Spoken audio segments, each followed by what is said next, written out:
following announcement has been paid for by the New World Order. This is the Flex Network. This is the Flex Network. Flex on them. Flex on everybody. This right here is the Flex Network. Yeah. Flex on G. Flex.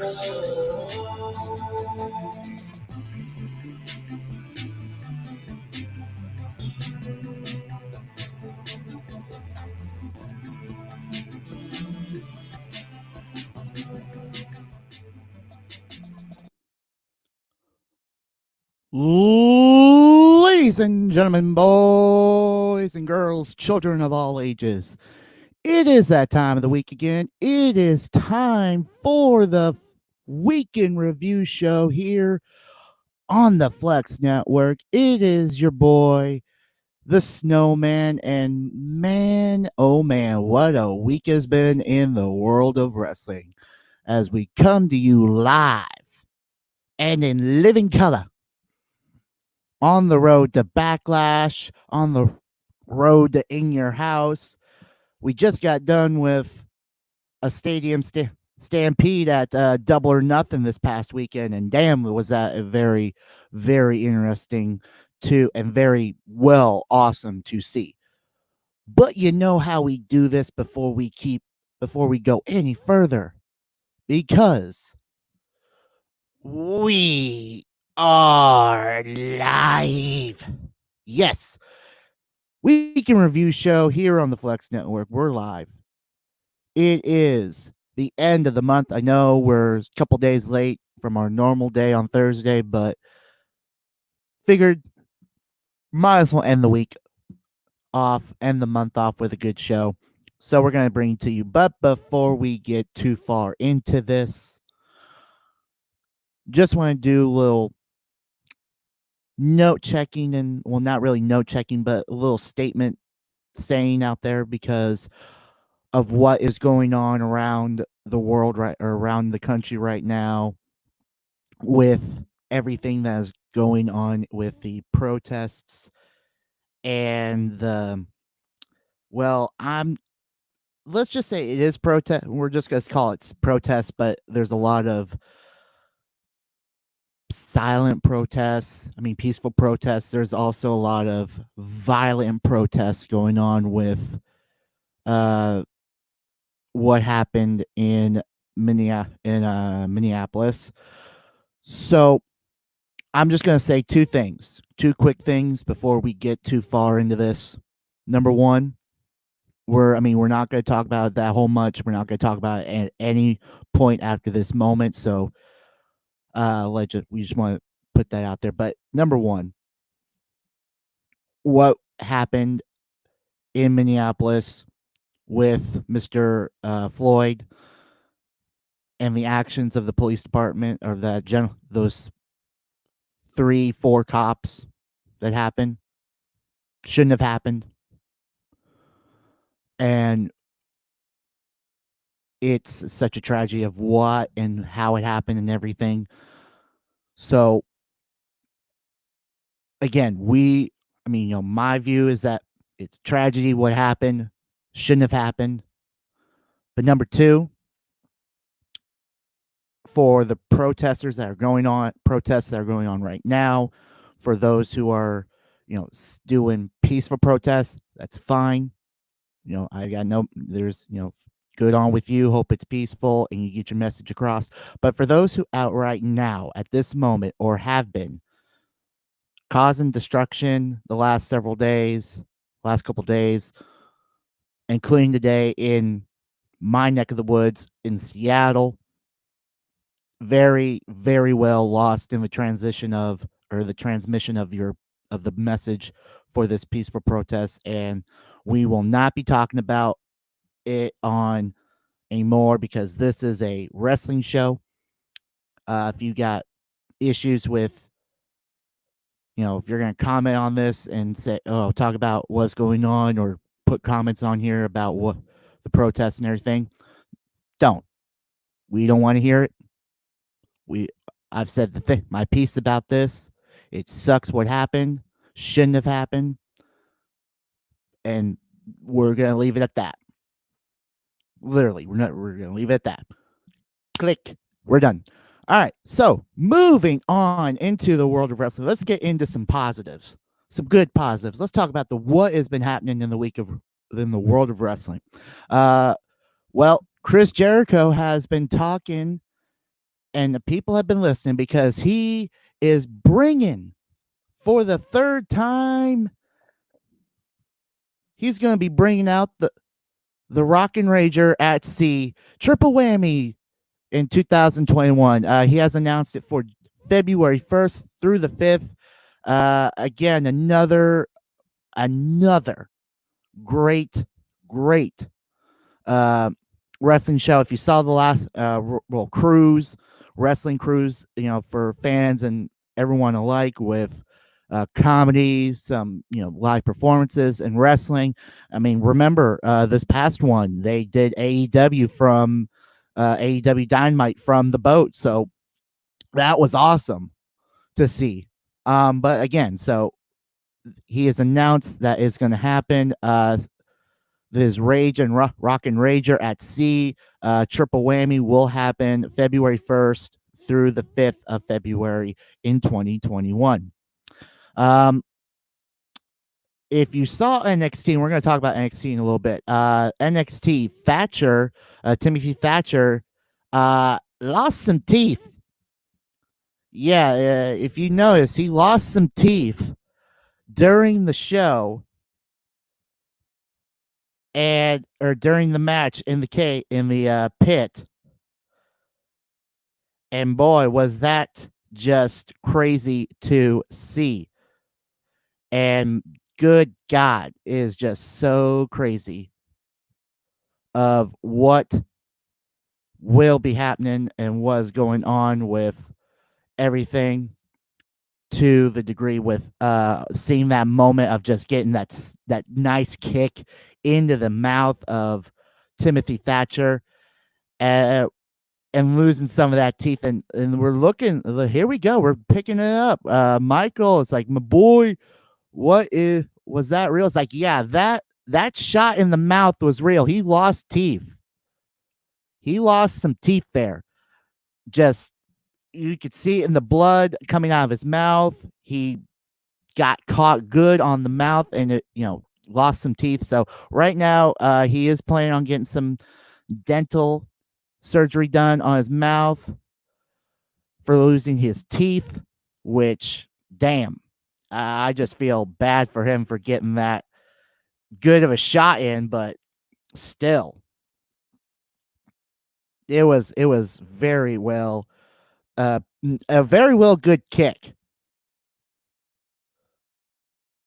to the mouth. Just finishing up something here so I can get someone posted. But yeah.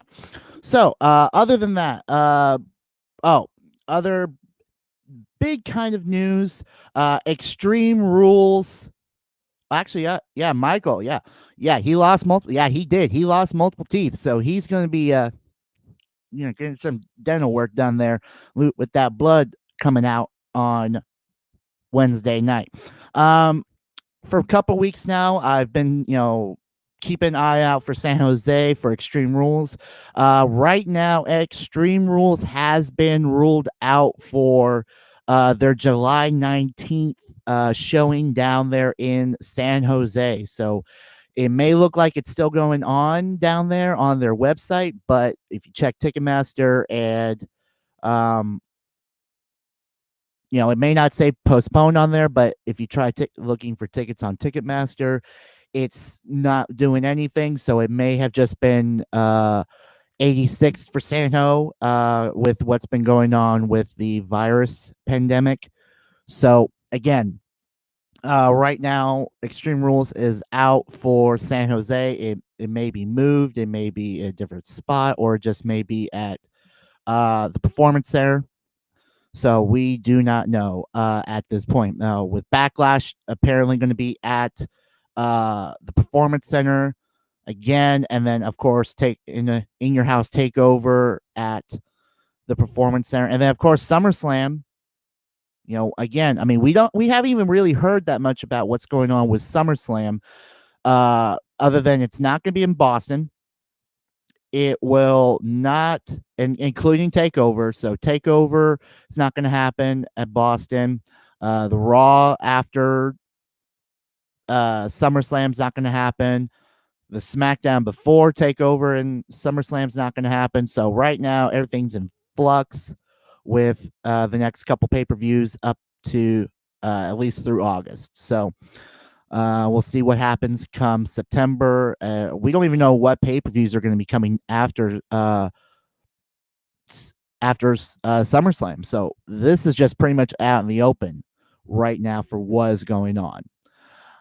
Let's see. Oh yeah. This one was kind of just put out there, but Kairi Sane is injured. She got bashed. Not really. She got a real good bashing on Monday Night Raw.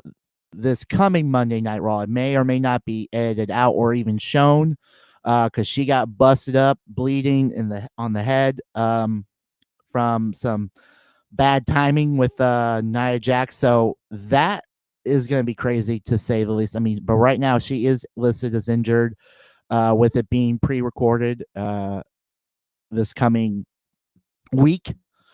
But before, let's actually get into some actual what has been happening on the shows per se. Let's talk Raw. So speaking of Raw, let's talk some Raw. Apollo Crews picks up the victory over Andrade and is your new U.S. champion, United States champion, in a good match to kick off Raw. Apollo Crews, this is his first title in WWE. Didn't get a title chance down at NXT. Has been struggling mostly on Raw and SmackDown for the last 5 years. So again, this just been a long time coming for Apollo Crews to win the United States Championship. It's gonna. I believe this is gonna be a great run for him with this title. I mean, hope he does a lot better than what Andrade was doing with it recently. Granted, he was defending it, every so often, but just the fact of what he was doing to keep that title interesting was something. So again, it should be that this is he should have a good run with this. And we're getting more views. Hey, and AJ out there is like, yeah, about time Cruz gets the push. Yeah, about time he got a push. I mean, granted, he had a good run in NXT. He had some good moments, but then he left to go to SmackDown. Wasn't really getting the push there as much. Goes to Raw, gets the join up with Titus O'Neil in Titus Worldwide. And it was a good run with it, a good time for that. But that lost momentum and he got pushed aside and pushed to the back. So now with Cruz getting a title push, now I hope that this gets him up closer, maybe even if it's a good United States title run where he's a great champion, this should help him a whole lot.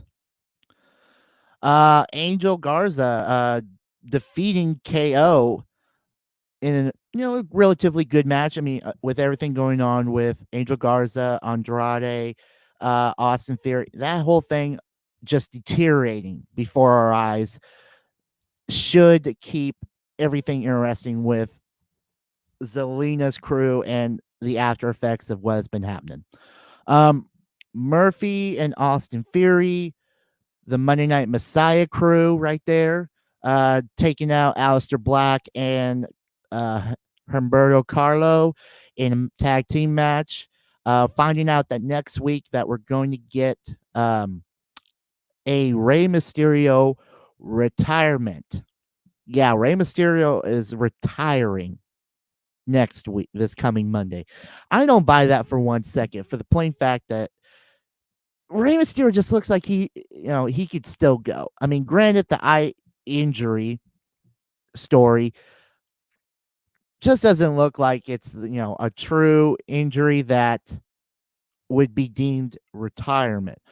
If anything, it's just to lower Seth's defenses enough to believe that he actually did retire Rey Mysterio, or he's passing the mask on to his son, Dominic. But again, do not truly believe that this is a Rey Mysterio true retirement.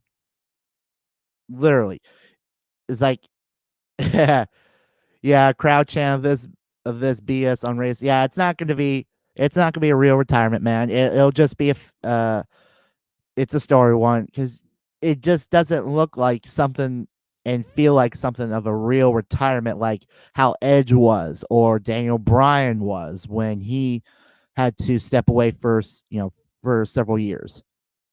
So again, it just doesn't have that real feel of a actual retirement. Or this plays out more to like the Mark Henry retirement back several years ago.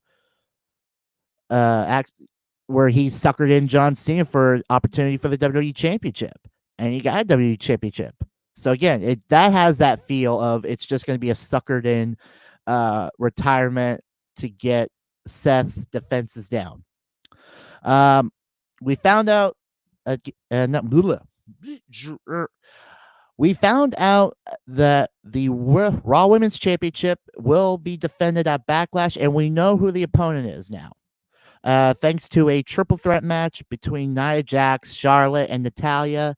And we found out that Nia Jax will be challenging Asuka for the Raw Women's Championship. The triple threat match was a great match. Literally, one of the best matches of the night on Raw. And you had that feeling that it was going to either be Charlotte or Nia, just in the feel, like maybe Natalya, maybe like a 20% chance, but it was probably going to be Nia about what, 60%, and maybe Charlotte, maybe another even 20% chance that it was going to be like that. Granted, with everything Charlotte is doing right now, with being the NXT champion and trying to, essentially be on all three shows to a point right now, but with Charlotte essentially sticking her nose into the situation down in NXT and turning her that one-on-one number one contenders match between Rhea Ripley and Io Shirai getting changed to a triple threat match now at TakeOver in Your House. That kind of dropped a lot of Charlotte's chances in this triple threat to become more of, maybe it's going to be Natalya, maybe it's going to be Nia Jax, but Nia Jax picking up the victory and essentially putting her in a title match at Backlash. And then we found out for next week's show, it will be Charlotte versus Asuka in a champion versus champion match. Should be okay. Should be good. Rematch from their WrestleMania encounter from a couple years ago. And then Apollo Crews will defend the U.S. title. Yeah, first title defense out the gate. First one next Monday. But we don't know who his opponent is. We don't. They haven't announced it. They haven't talked about who he's going to be defending the title against for next week's show.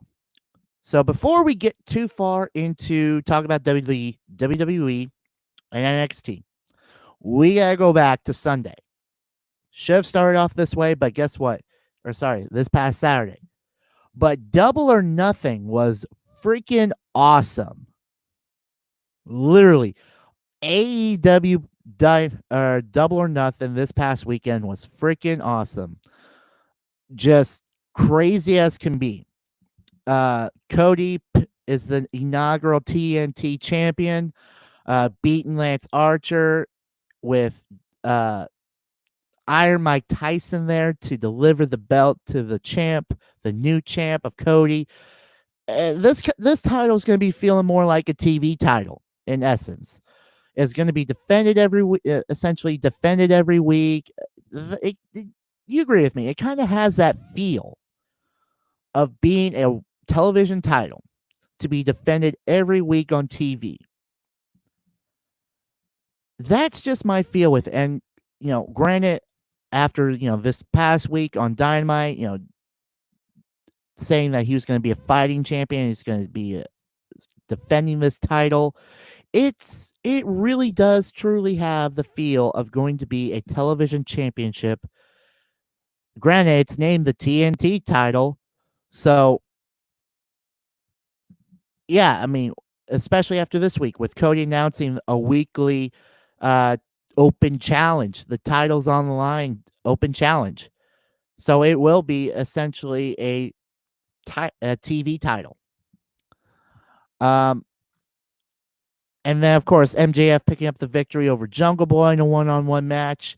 Nyla Rose losing the title, the women's title, to Hiroku Shida in a one-on-one, no DQ, no count-out match, which was awesome. It was a good match. I'll give it that. It was a good match. We had a couple injuries before we head into Double or Nothing. Ray Phoenix was out due to injury. And then, so he was essentially pulled from the Casino Ladder match, replaced with Joey Janela, if I'm saying it right. So for that one, we had a big surprise because we didn't know who the last participant was going to be. And it was a surprise debut of the Machine, Brian Cage, and he cleans house as the last entry and wins the match. Wins the ladder match, grab the poker chip hanging above the ring, and will be getting a number one. Sorry, I'm losing my mind here. He will be in line for a WWE AEW world title. Ugh, need a drink.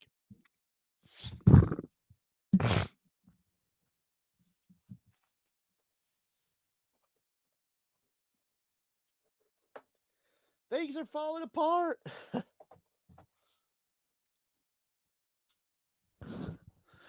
is Saturday. I'm not really thinking that much.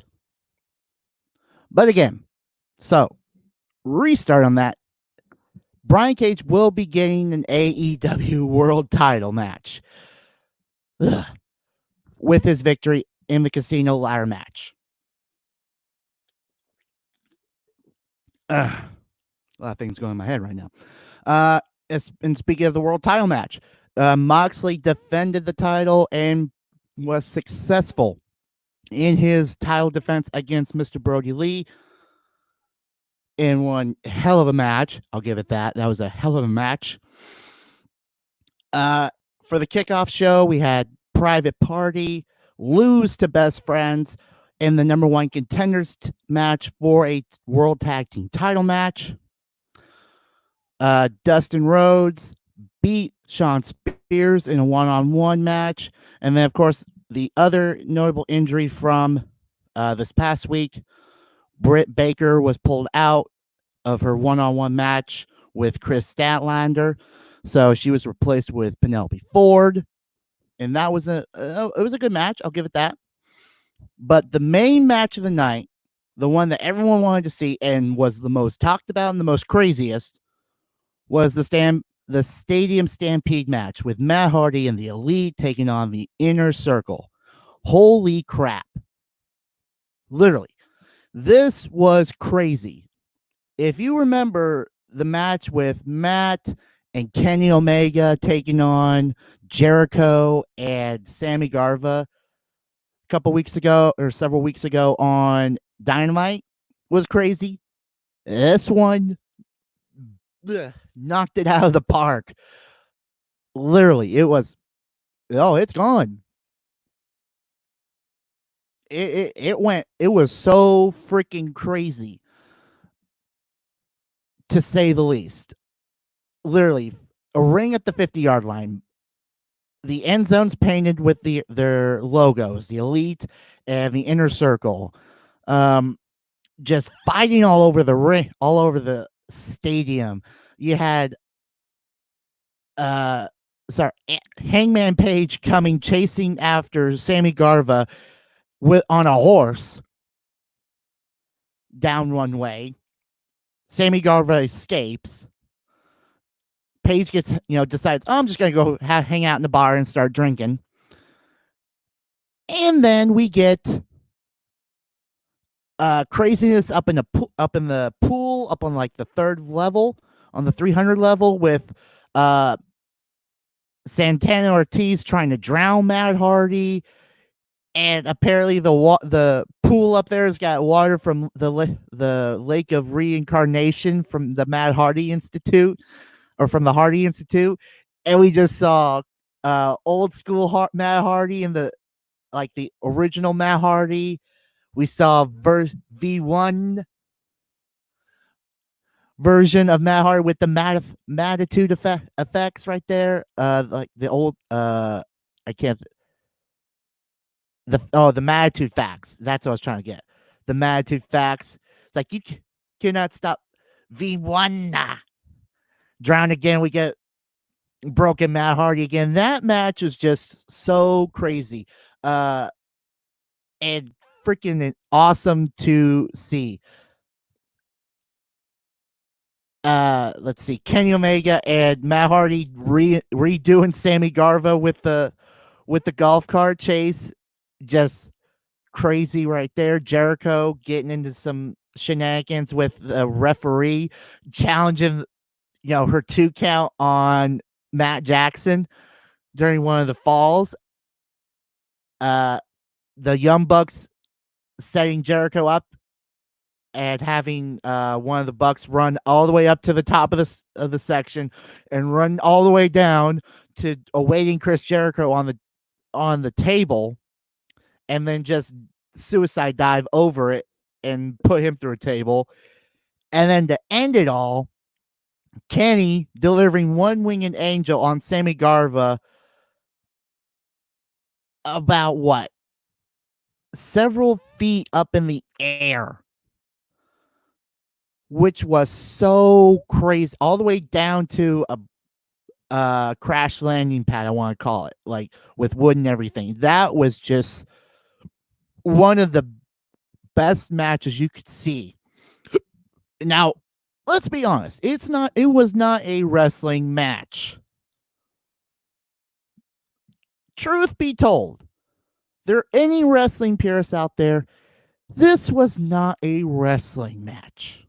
Okay?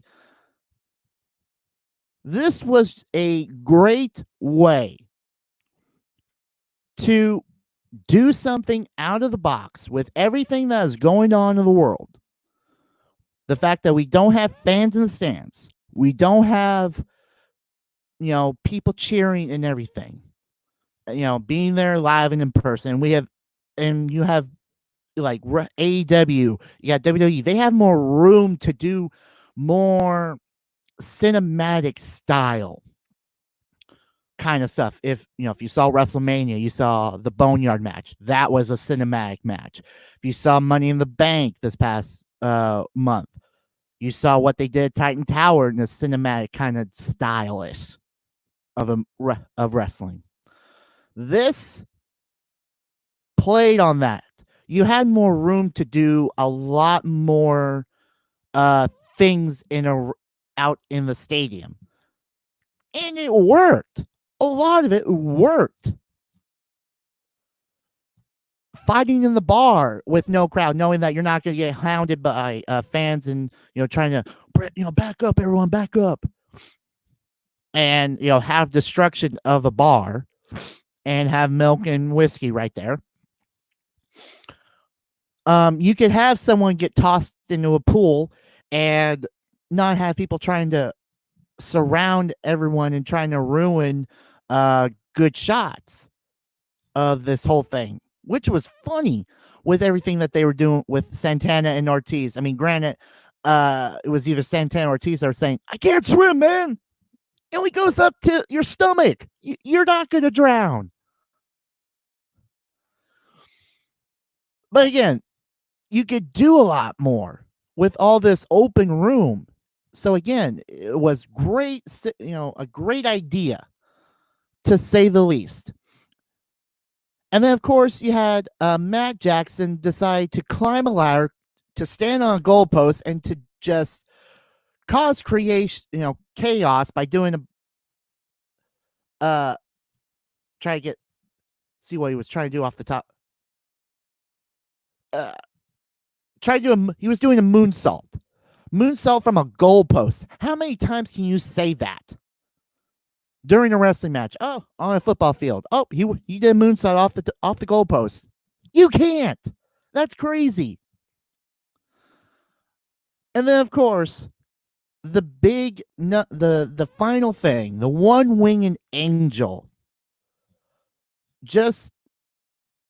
Actually, before we get to the one-winged angel, you got Jericho after beating up Nick Jackson, tossing him into the Jacksonville Jaguar mouth that's on the field, and arguing with the ref on a pin and wanting a video review and going into the video booth review with her, which was and even throwing the red challenge flag. After all that, Jericho decides, I'm going to attack the Jaguar mascot after he was doing his little motion. I know you can't see the motion I'm doing, but with a bit, you can see the stomach. It's just just holding it. It was fun. You see him just hit him with the Judas effect, and essentially knocking him out till spring training. So sorry about that, Mr. Jaguar. You kind of knocked out. But back to the one-winged angel, literally at the top of one of the sections where it's cut off, you can see right down below, just dropping him all the way down through several tables below and just ending. This was the craziest match we could have seen in AEW's history right now. Beyond what happened in the first Double or Nothing, what happened at All In, this was the craziest. And I don't think this would have happened as well with not having the fans there, because of everyone, Patino's like, yeah, we're going crazy. But to have no one there, which, granted, if everyone was up in the 300 level, at the top of the stadium, if people were up there, that would have been cool. But to say the least, with no people in the family, granted, maybe some people who are working, or maybe some of the extra wrestlers who are cheering as fans, that made this match a lot more cool. And yeah, it may have not been a wrestling match, even though there was a wrestling ring at the 50-yard line in the middle of the stadium. This was still a good match, a good thing to see. But man, literally, Double or Nothing was awesome to see. Now let's get into what happened on NXT this past week. Drake Maverick finishing out in the Group A side of the Cruiserweight tournament and picking up the victory and moving on to the finals for the current vacant title, because not vacant, for the interim title that the Irish Ace Jordan Devlin is currently the champion. But right now, with everything going on, they're making this interim title for the tournament. So yes, he is in the final match as being the winner from Group A. It was a good match, and especially with Drake Maverick being fired, being let go. This was it's being played out so well that he's fired, but he's still getting an opportunity for the interim cruiserweight title, which is awesome, to say the least. It's a feel-good moment. It's a feel-good story for everyone to see. Uh, moving on. Johnny Gargano defeated Adri on. I'm not even gonna say had a good match with Alanis in his in a I want to say good match right there for him. First match in the Johnny Gargano Invitational, which was kind of cheesy. Um, Raquel Gonzalez defeated Shotzi Blackheart. Dakota Kai trying to steal Shotzi's tank. That was funny to see. But thanks to Tegan Knox, Dakota Kai does not get to commit Grand Theft Tank on this past Wednesday night on NXT.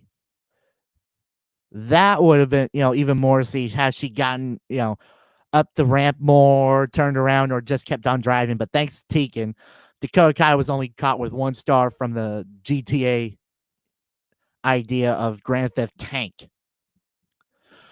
Charlotte and Chelsea Green in a tag team match taking on Charlotte's opponents at In Your House with Rhea Ripley and Iro Shira, and picking up the victory over those two. It was a good match. It was okay match. I'm going to say that was okay match with Charlotte and Chelsea. Chelsea, getting this hot, her head full of hot air with picking up a victory, with Charlotte deciding to fire her manager Robert Stone, which I don't know what they're thinking of that. But Timothy Thatcher defeated Matt Riddle in the fight pit cage match.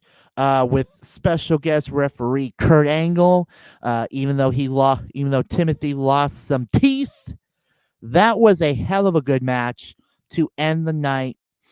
And especially to build on Timothy as he progresses in NXT, and also sends Matt Riddle kicking out of NXT as he is now on the way to SmackDown Live. He's on the way to the blue brand after this night on NXT. And then speaking of NXT, the card we know so far for next weekend's In Your House Takeover show is happening like this. Tommaso Ciampa taking on Karrion Kross 1-on-1. Charlotte will defend the NXT Women's title in a triple threat match against Rhea Ripley and Iro Shira. I swear I'm saying it wrong, but I feel like I'm saying it right. Finn Balor will take on Damian Priest 1-on-1.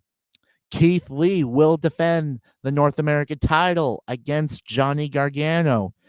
And in the main event, a NXT title match. Adam Cole will take on the Velveteen Dream.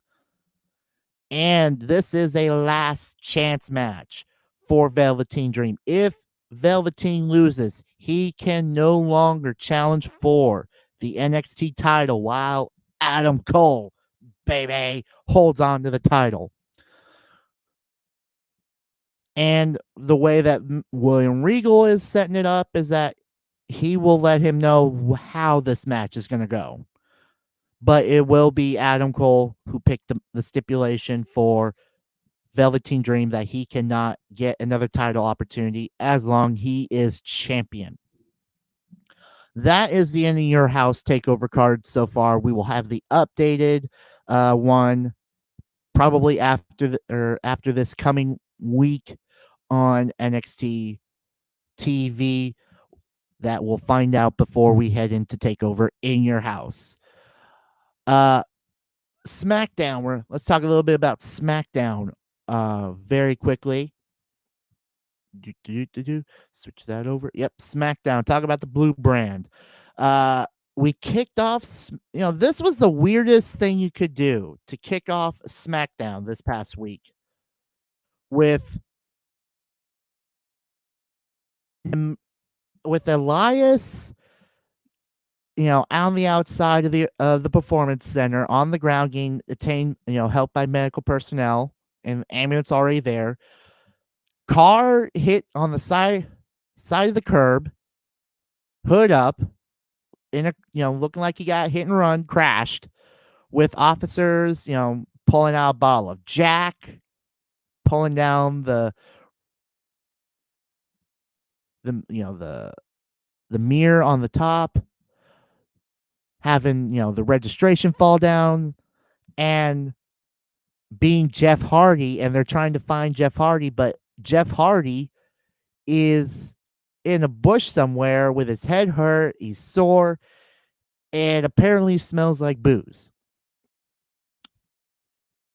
I have a problem with that. Or actually, there was a problem with that. If you were looking on Twitter and seeing all this, the fact that they're playing into Jeff Hardy's current and well-known history with alcohol and getting into a car wreck, just the thought of this storyline.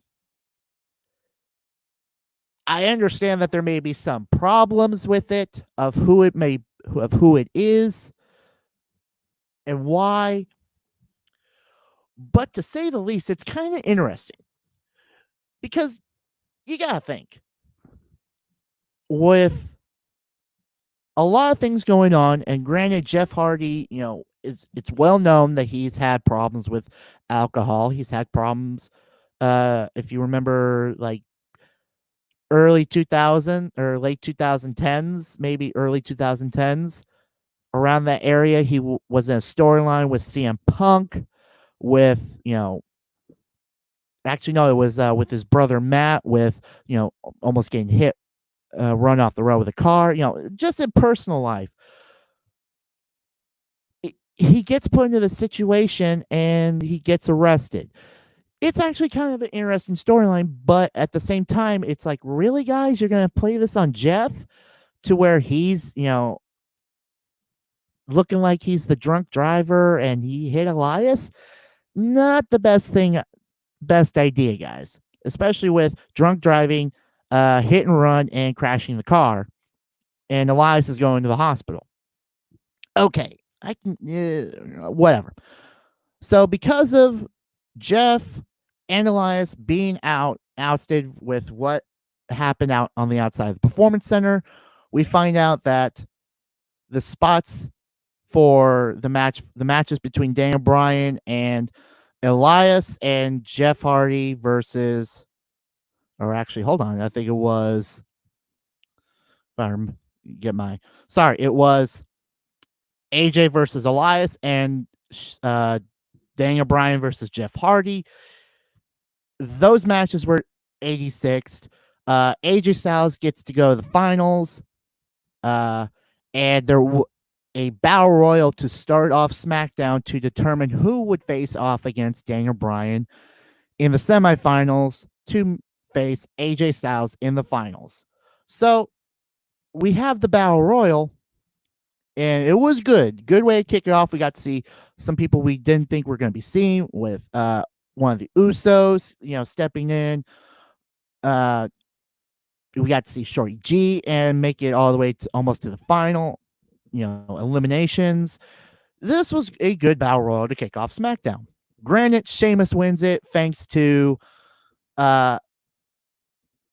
Sheamus eliminating Uso, one of the Usos, out of the ring. I want to say it was Jimmy. I want to say that, but don't quote me off the top of my head.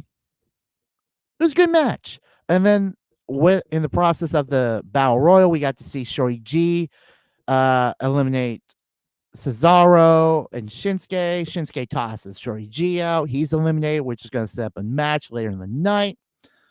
So yeah, a lot of dynamics that came out of this Battle Royal. But of course, Sheamus picks up the victory. He moves on to face Daniel Bryan in the semifinals to determine who will advance in the finals of the Intercontinental title tournament to face AJ Styles later on down the road. Lacey Evans taking on Sonya Deville ended in a double count out. Again, this was okay match. Not real good for Lacey, but mostly good for Sonya. But of course, ends in double count out. we had Moment of Bliss with the tag champs of the men and the women, but gets interrupted by the crew of Banks and Bailey, and just sets up an impromptu uh, one-on-one match between Sasha, who's in high heel boots, and not in wrestling gear, and Alexa Bliss, who's ready to fight. But thanks to some interference from Bailey pushing Nikki into Alexa on the top rope, knocking her down, Sasha rolls out of there with the victory. Now, I've been talking about this for a while with Banks and Bailey. Every week, it seems like we're getting closer and closer to Sasha realizing that Bailey is setting her up to be her patsy, to get, to throw. She's getting thrown to the wolves every week, it seems like now. Bailey steps in it so bad that or Sasha opens her mouth a little bit, and Bailey just instantly tosses Sasha to the wolves, either against Tamina, against Lacey, towards Naomi, towards Alexa Bliss. Either way, Sasha Banks is just getting used and abused, tossed to the wolves every week, and Sasha I think she's getting so close to realizing Bailey is nothing more than just a puppeteer who is controlling me, who is going to be using me until the moment where I'm not useful anymore and my friend just 86s me. We're getting close to that moment. And of course, hopefully it's after Backlash. Hopefully it's between Backlash and SummerSlam, where we finally see Sasha cut the ties that bind her to Bailey and goes after the SmackDown Women's Championship. It's going to be fun to see what happens between now and that match. And then, of course, Daniel Bryan defeating Sheamus in a one-on-one match thanks to a distraction from the return from Jeff Hardy from jail, who was released. And Daniel Bryan moves on to the finals of the Intercontinental Tournament to face the phenomenal AJ Styles one-on-one for the vacant Intercontinental title. That was SmackDown. And I feel like this one got a little bit better this week. SmackDown for a while hasn't been that good. It's slowly getting up there and good. Maybe not how it started with the Jeff and with Jeff Hardy situation with the hit and run and car accident with Elias. We're probably gonna a lot of people are thinking that's just gonna be set up for Sheamus to face Jeff Hardy and get attacked by Elias, but we'll see in the coming weeks what is going to be happening. Let's quickly run down Dynamite quickly. The Young Bucks and Matt Hardy defeated Private Party and Joey. This was a good way for one reason, because we had the debut of FTR. And if you don't know who FTR is, it is the Revival from WWE, but more like, if you've been following on the Elite show on YouTube, it's more like fuck the Elite. If just literally just make causing chaos with the Revival, or sorry, fuck it's FTR is fuck the Revival. I said it softly so a lot of people can't, they could probably not hear the whole thing. But again, FTR makes their debut, attacks Private Party, attacks Bunny, or the Blade, the Butcher and the Blade that came out and attacked Young Bucks, caused chaos. It was, a good way to introduce, the FTR and to help the Young Bucks after all they've been saying on being the Elite, which was surprising. Brian Cage picks up his first victory on Dynamite. Kip Saban and Jimmy Havoc defeated SCU to get a tag team title shot next week. And Jungle Boy won a battle royal to face Cody next week for the TNA title. That should be an all good show for this past week and for next week what's going to happen. Backlash quickly. For the card we know so far, we know it will be Edge and Randy Orton one-on-one. WWE titles on the line. Drew McIntyre, Bobby Lashley. Handicap match for the Universal title. Braun will take on. Wait a minute. Did I just say Braun without doing the true Braun? Let me restart that. It will be Braun taking on The Miz and Morrison, handicap style. And then for the Raw Women's title right now, it will be Asuka taking on Nia Jax. That is Backlash for you. And you know what? We're done. We are done. That is it for the Shizzo for the week. As we are heading down the road to the Backlash that's coming up for WWE. But guess what? We still have another stop, and it's in your house for TakeOver.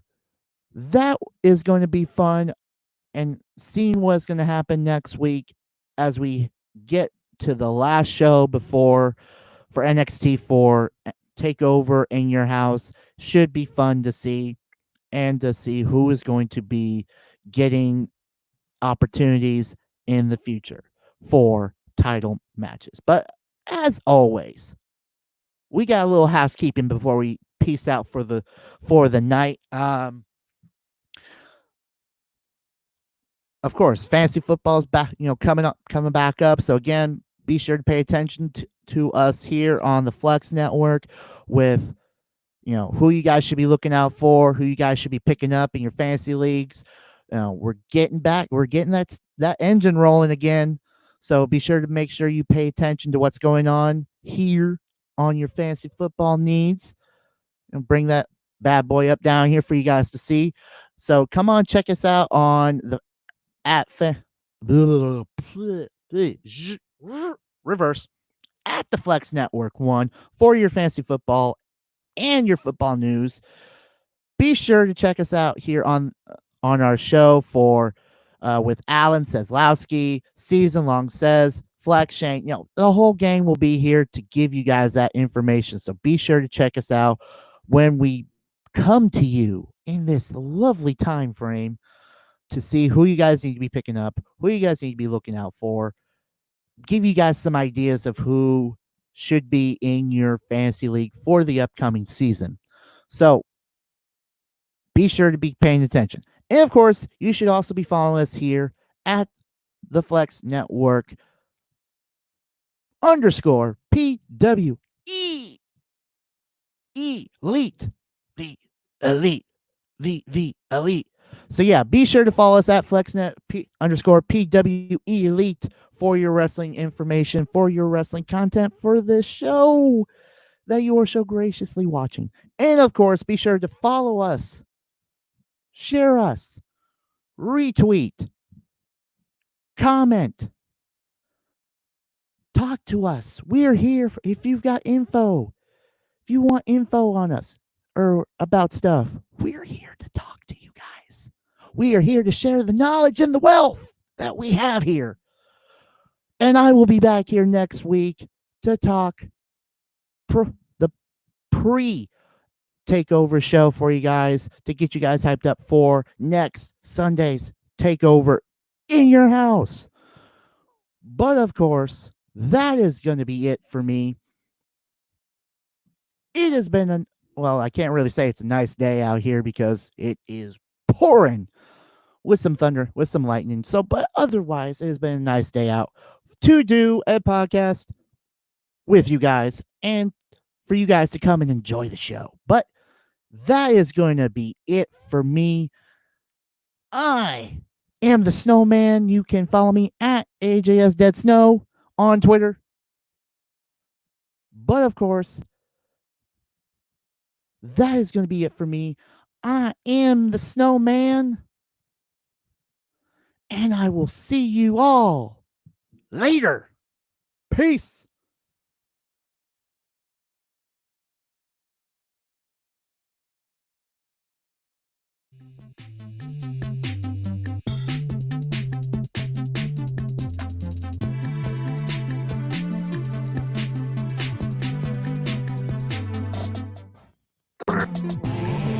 This is the Flex Network.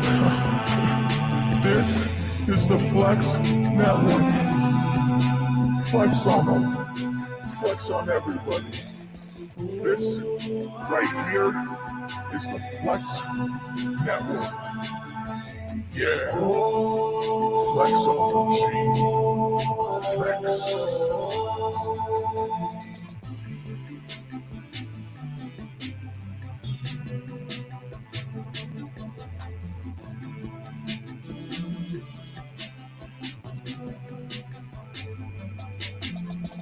The preceding announcement has been paid for by the New World Order.